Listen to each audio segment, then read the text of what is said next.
Hi, everyone. Welcome to the Business for Builders podcast.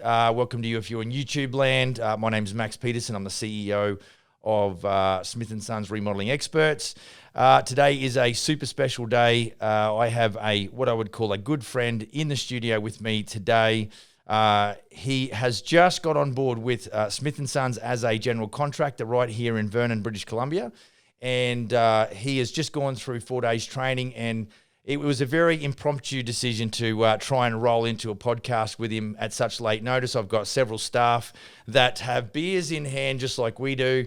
We're celebrating, and I've used that to coerce them to stay a little bit longer after 5 o'clock. So cheers, staff members, but we will get this really done really as quickly as we can. Michael, welcome to the Business for Builders podcast, and welcome to Smith & Sons as our newest operator. It's great to have you with us. Awesome. Thanks, Max. It's glad to be here. Hey, look, man, we've done 4 days worth of training. I know I bludgeoned you to death with a lot of, information around, what Smith & Sons do. But just super interested to chat with you a little bit about maybe what you did before you sort of, not in too much detail because it is almost quitting time today, but just a bit of a brief overview, because really what we're trying to do, like I always try to do on this podcast, is bring value to general contractors just like you. Now, some of them will get involved with Smith & Sons like you've just done, but others will just go, you know what, I want to build my own brand, and that's okay as well. So I'm super interested in just listening to you talk about your backstory and particularly what you've done here in this town as it relates to construction. And then what got you interested and how you found the Smith & Sons business. And then by then I'll come up with some more questions. Awesome. How's that? So, give us a bit of a rundown. Yeah, well, I'm from Dawson Creek, BC. Hello to all the Dawson Creek people. Yeah, so I started my business in 2012 in Dawson Creek. And basically I was running companies, and I was growing a little bit year over year, but as most startup companies do. And in 2018, we decided to move to Vernon, and we've been here for the last 3 years. So basically, it was like starting your business over again after basically having a business and achieving some type of success. We were sole proprietorship, so it was very small scale. Okay. Basically, as soon as we came to Vernon, we had to start again. And we basically went and... I lost my thought. So you come to the town. Obviously, you're in the construction game, and you're like, okay, well, because I sort of know a little bit about starting over. Having moved from one country to another, so I kind of feel your pain. You come in here, you got not a lot of reputation. You've just got to basically go and say, all right, I'm a skilled carpenter, a skilled tradesperson, and then you basically got involved with the industry in this town. Tell me about that. You sort of going, okay, I'm going to hang my shingle out there, and I'm a builder. Yeah, now what? What happened? We started, and we were trying to get started doing a bit of Google ads and stuff like that, but not having the knowledge to kind of execute all those ducks in a row completely. Because when you're a business owner, there's so many fronts that you have to succeed on. Yeah. But yeah, we ended up going in door to door to talking to different contractors around town and just seeing what. Because by this time you just want to be a carpenter. You weren't working directly for retail. No, we were just primary. Yeah, we were just being a carpenter, or I was, and so we got a finishing carpentry gig. Yep. And then a lot of the different contractors that we worked for, it was just finished carpentry. In my case, I was just having to go through just doing finished carpentry, and I couldn't really do anything where I was starting to general contract. So what I want to talk about next is maybe how did you find Smith & Sons, or why did you decide to go a builder dealing directly with consumers or retail or homeowners? What come first?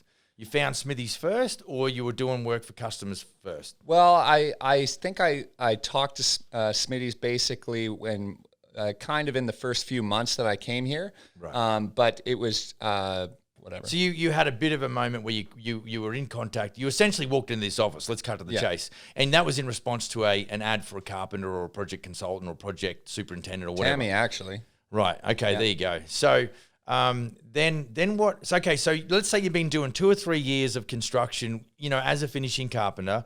What then took you back to then coming and chatting with us or contacting us, whether it was via our Facebook advertising? What is it that you went, you know what?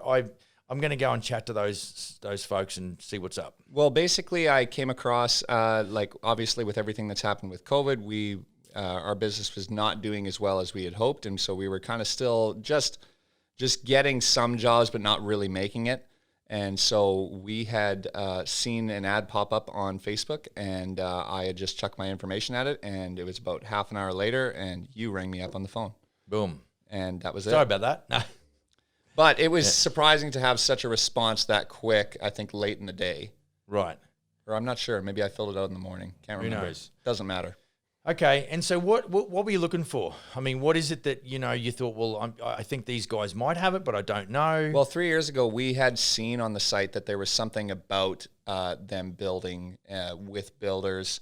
We didn't know that it was about franchising at that point, but we knew that they helped other people or other general contractors to achieve success. And so I'd had that in my head from 3 years prior. Yeah. So basically, when I chucked my name at this, I was just like, yeah, we're in a place where we just open and have a look and just figure out and see what's out there. Okay, so tell me what your interpretation of or your opinion of franchising the business model before you got to spend some time with me and just chatting about the business model versus what you know now, being in the business for a week and having just gone through training.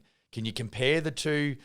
Can you give us two opinions on that? Yeah, well, before, obviously, your information is very limited, but, as you talk with Smith & Sons and kind of grow, and especially after training, you're very aware of the difference that Smith & Sons makes. And let's and deep dive quality, on that. Yeah, the quality that give us an overview of training. Can you pull out some things that meant a lot to you as far as this week and how that's changed the way you think about doing business? Yeah, well, training definitely kind of eye opens because you get a look behind the curtain, and so. Basically, for me, everything that we had talked about in discussions up until signing, up until training, I got a real sense that there was a good team. Everything that you guys were doing as far as social media and all the metrics that you were doing aligned with what I believe. And so it made more sense for me to basically put myself in a position where I could grow my business a lot more. I mean, it puts you 4 or 5 years ahead down the line rather than you trying to start out and trying to figure out all that stuff on your own because you don't have a team or anything that's already got the brand, the website, everything in place to be able to talk to customers or have the reach to customers that you normally would have. Yeah, it's because normally when I invite our newest franchisees in, we certainly don't do it 1 week after they sign. Traditionally, we do it, but we had such a good time during training. It was like, let's chat about it. Let's just throw it down and see what happens. But I'm really excited to see what will happen in the next 6 months, and hopefully we can get you back on the show and we can sort of do a bit of an update. But I think really a lot of what we talked about during training wasn't technically. There wasn't a lot of mysterious data. I think what I try and do when I'm training new guys is to design the training module so that there's an orchestrated way that we deliver. But there's a lot of, and I mention this a lot of times, is the science and the psychology behind the way we execute. And I'm predicting that the way that I've got to know you over the last week and your desire to really develop a business and a brand in concert with what we're doing. I think you're going to be a prime example of how much change that we can make in general contractors and the way they operate. So is there anything, and what were your biggest concerns? When you were let's talk about 2 or 3 weeks ago, and we might have been in some late sort of negotiations. Was there any major stuff that you can talk about? And again, we're trying to bring value to our general contractor community. They may be considering, and of course we're dealing all over the place. We're in Canada currently, Australia, New Zealand. So if you're in Australia or New Zealand, talk to the guys down there. And of course in the United States, we're eventually going to sort of pop over the border and chat to those folks as well.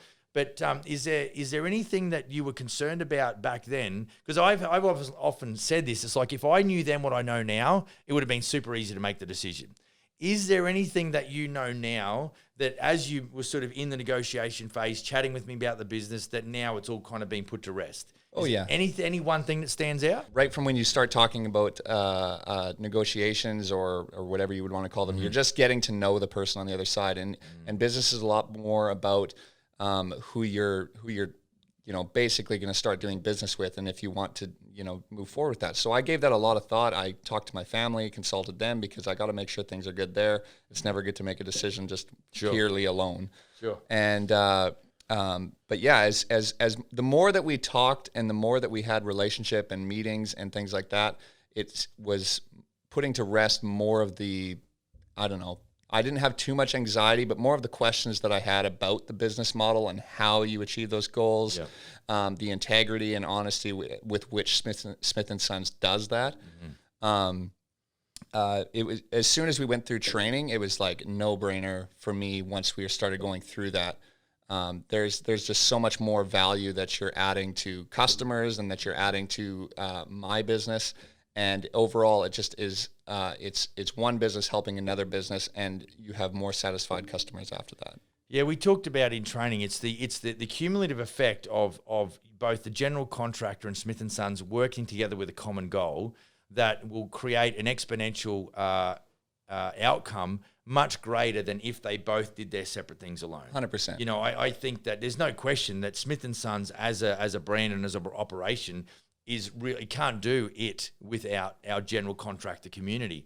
And of course, conversely, general contractors will run a business at a fairly vanilla type level. They won't develop a business. They won't create, enough profit to go and develop and scale up a business. They won't have the lifestyle. They start to resent the industry. That's essentially where they don't fail, but they just fail to meet, the objective that they might have had on the first day when they went out into business on their own. Well, there's so much data and stuff that Smith & Sons track that other builders are not doing.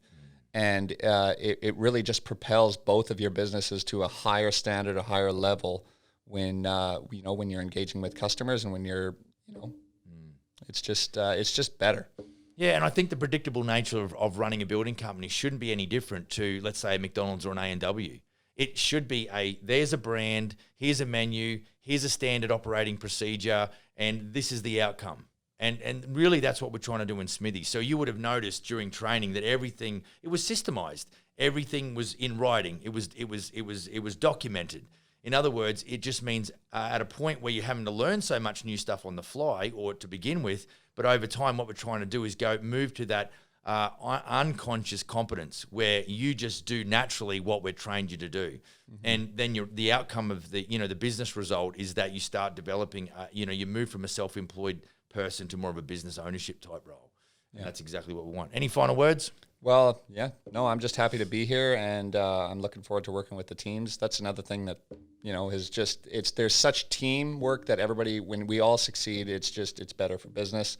It's better for the customers. Everybody's more satisfied, and it's just good all around. Yeah, mate, it's great to have you on the team. I appreciate you stopping by. I appreciate you sticking your neck out and jumping on the show with us real quick. I appreciate the staff for, just hanging with us as well. And look, if you're sitting there and you know someone that maybe want to get in contact with us, you can. You can send an email directly to me at max@businessforbuilders.ca. You can hit me up on a text message on 250-241-8866. Like, subscribe, leave a comment. We'll be as prompt as we can in getting back to you. And we look forward to seeing on the next episode of Business for Builders. Go build a kick-ass business. See you on the next one.